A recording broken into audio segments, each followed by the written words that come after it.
विश्वगुरु श्री संत श्रेष्ठ निवृत्तीनाथ महाराज यांची त्र्यंबकेश्वरवरून निघालेली पालखी वारी आज येऊन पोहोचले हे अहिल्यानगरच्या कर्जत मध्ये।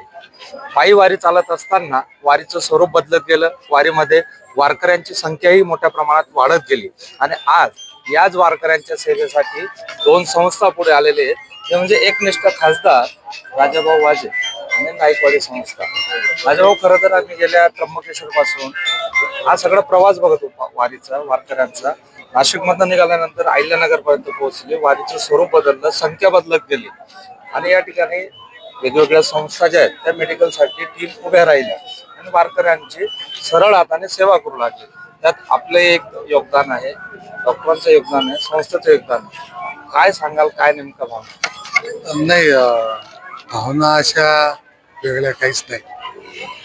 निवृत्तीनाथ महाराजांचा पालखी सोहळा हा, जरी ते सगळ्यांचे मोठे भाऊ असले, दादा असले, तरी सुद्धा हा पालखी सोहळा हा गरिबांचा पालखी सोहळा आणि म्हणून सोयी सुविधांचा अभाव या पालखी सोहळ्यात खूप आहे। त्या सोयी सुविधांचा सर्वसामान्य वारकऱ्यांना लाभ व्हावा यासाठी आम्ही आमच्या परीने जी काही सेवा करता येईल ती सेवा करण्याचा प्रयत्न करतो। मी असेल, आमची पतसंस्था असेल, डॉक्टर नाईकवाड्यांच्या आधाराने SMBT हॉस्पिटल आहे, आणि या सर्वांच्या मदतीने, सहकार्याने आम्ही ही सेवा पूर्ण करण्याचा प्रयत्न करतो। ही काही संपूर्ण सेवा आहे असं मी मानत नाही, परंतु जे काही आमच्या परीने करता येईल ते आम्ही करत असतो। मात्र दुसरीकडे जर आपण बघितलं, ज्या गोष्टी शासनाकडनं या वारीसाठी दिल्या गेल्या पाहिजे, निवृत्तीनाथ महाराज असतील, त्यांच्याकडे येणारा वारकरी म्हणजे हा शेतकरी असतो आणि राजकीय लोक, तुम्ही असाल, वारकऱ्यांकडे जाता, शेतकऱ्यांकडे जाता, मतं मागता आणि ज्यावेळेस आषाढी वारी सुरू होते त्यावेळेस मात्र आपल्या नाशिक जिल्ह्यात बघितलं तर 15 ते 17 खासदार, आमदार आहेत, राजकीय लोक आहेत, मंत्री आहेत। तर त्या प्रवासामध्ये कुठे मंत्र्यांचा सहभाग दिसून येत नाही, काही आमदारांचा सहभाग दिसून येत नाही, किंवा संस्थांसाठी किंवा वारीसाठी कुठलं योगदान दिसून येत नाही। याच्याकडे आपण कसं पाहतो? नाही, हा भावनेचा प्रश्न आहे। आपण कुणावर टीका टिप्पणी करण्यासारखं याच्यात काही नाही। ज्याची जी भावना असेल ते तो काम करतो। प्रत्येकाचा प्राधान्यक्रम वेगळा असतो, कुणाचा प्राधान्यक्रम वेगळं काम करत असतो, त्यामुळे आपल्याला त्याबाबत बोलणं काही इष्ट नाही। परंतु मला असं वाटतं की सर्व वारकरी किंवा या सोहळ्यांमध्ये ज्या ज्या पालख्या निघतात, जरी आपण निवृत्तीनाथ महाराजांना विश्वगुरु म्हणत असलो तरी हा सोहळा जो आहे हा, जर मी पहिलं बोलल्याप्रमाणे, हा गरीब लोकांचा सोहळा आहे।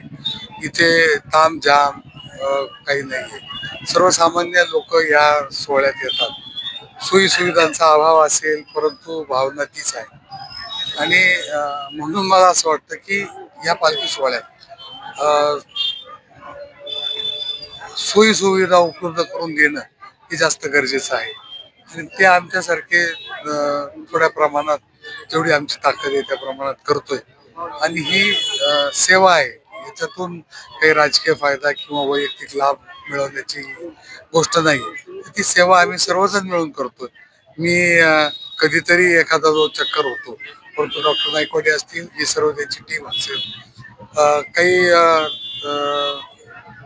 लोक आहेत जे अज्ञान आहेत ते लोकांपुढे येत नाही, परंतु ते औषधं उपलब्ध करून देतात। SMBT हॉस्पिटल त्यांचे स्टाफ उपलब्ध करून देतो आणि या सर्वांचे मिळून आम्ही प्रयत्न करतो की वारीतील लोकांना काहीतरी आमच्याकडून सुख सुविधा उपलब्ध व्हाव्या, ते आम्ही करतोय।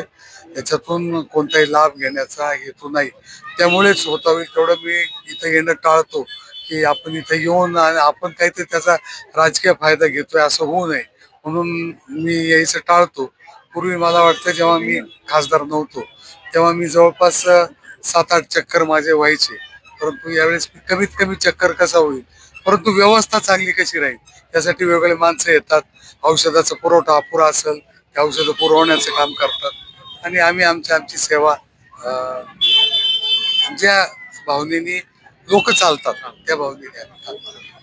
खर तर वारीचा प्रवास हा त्र्यंबकेश्वरांना सुरू झाला आणि या प्रवासादरम्यान आरोग्याची सेवा म्हणून या ठिकाणी दोघं संस्थांच्या वतीने राजाभाऊ वाजे असतील किंवा नाईकवाडे संस्था असतील यांच्याकडनं अविरत अशी ही आरोग्य सेवा करण्यात आली. खरं तर एक म्हटलं जातं, रुग्णसेवा म्हणजे ईश्वर सेवा आणि वारकऱ्यांची सेवा म्हणजे पांडुरंगाची सेवा. कॅमेरामन तुषार डेपलेसह खुशाल पाटील, अहिल्यानगर, कर्जत.